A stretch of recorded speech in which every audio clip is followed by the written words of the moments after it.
Hello, welcome to La Excellence. Our first issue is Taliban takes control over cities in Afghanistan.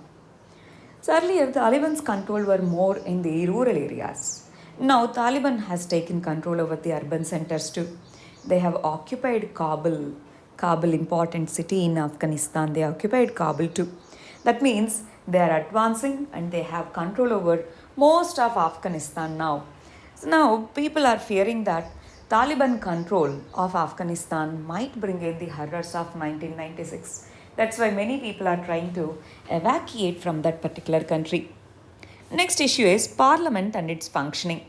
Recently, our Rajya Sabha chairman has said that legislatures are meant for debate and discussion, and outside the political battles should not be fought on the table of the house.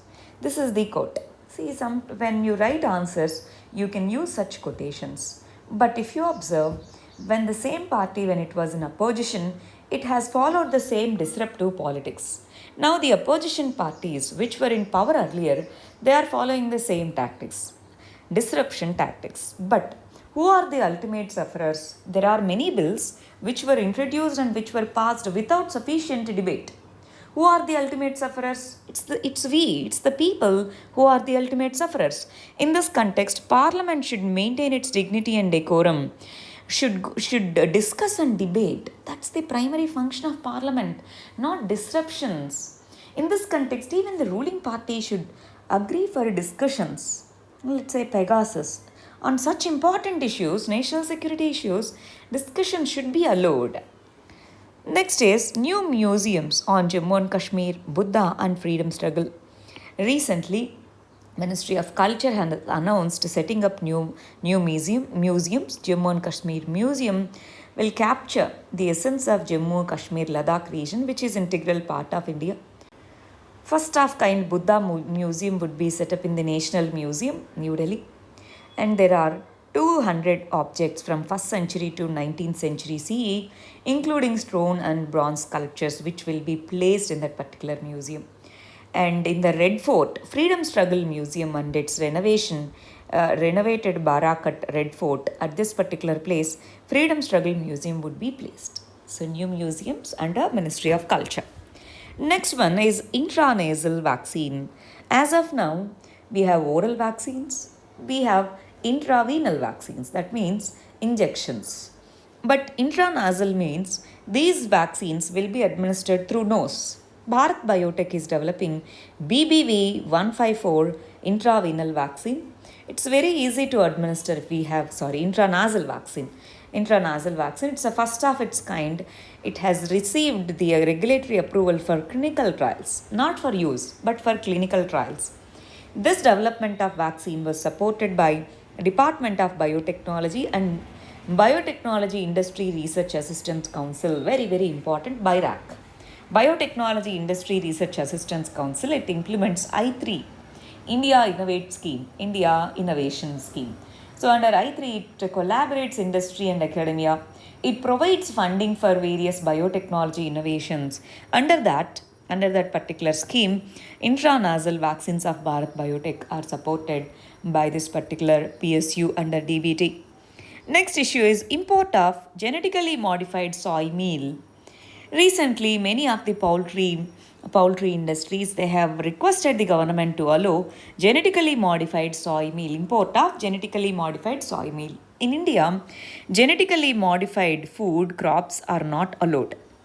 Genetically modified food crops are not allowed. That's why GM mustard, BT brinjal, these are not allowed for commercial cultivation in India. Now, recently, Union government has decided to allow import of crushed genetically modified soya bean, which is a major ingredient of poultry feed. Why government has allowed? This is comparatively less costly, plus more nutritious, which will help the poultry industry. But then there are many environmental activists, they raise the concern that genetically modified plants are there, components are not allowed. Because why the government did not allow this? Because it might have human health impacts on humans. So India's regulatory system not approved the GM foods. In this context, how can we approve GM soy meal for poultry industry? Through poultry industry, Through biomagnification and bioaccumulation, it enters into human food chain. That might affect. So, in this context, how is it allowing?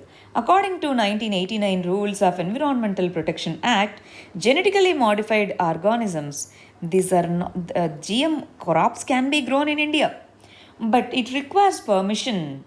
Genetically modified crops for to grow them and to import them, it requires permission. Even government said we are giving the permission, but then environmental activists they argue that there is uncertainty on the safety of these crops. So, how can we allow them? That's the argument here now. Next issue editorials. First one is National Automobile Scrappage Policy. Recently, government has announced this.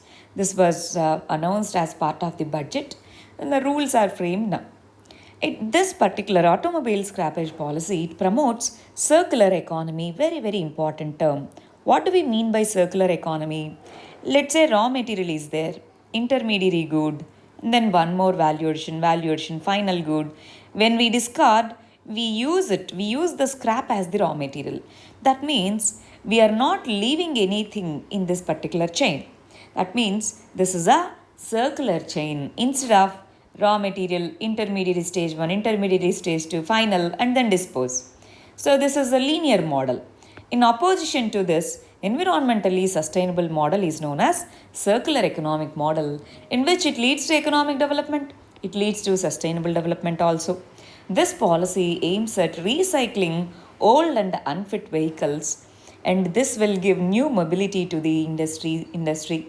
Under this policy, let's say if I have old vehicle, if I turn it into scrap, government will give a certificate. Based on that certificate, I can buy new one with some discount.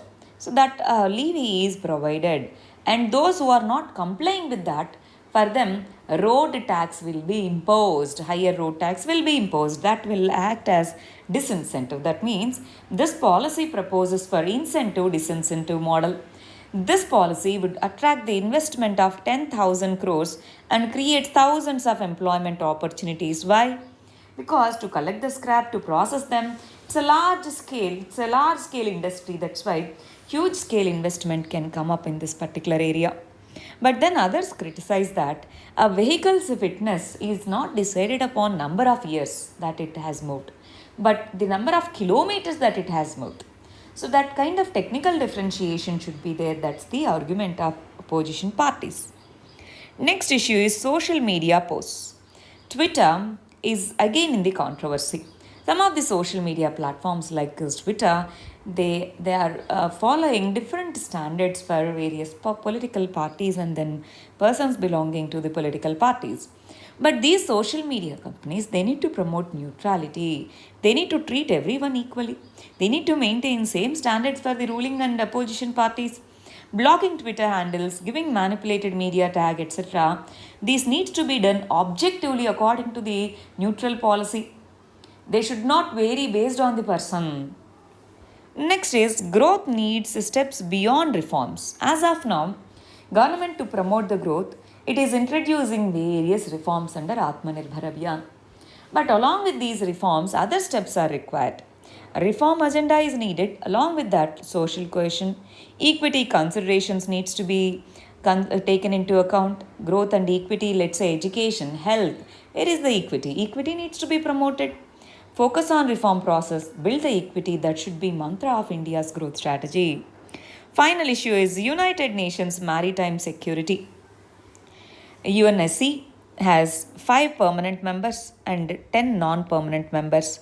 India is elected as non-permanent member, and this is for 2 years of tenure.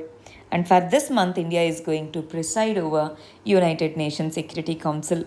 In that context, as a presidential position, India has conducted a conference on maritime security under which it has proposed 5 principles of maritime security.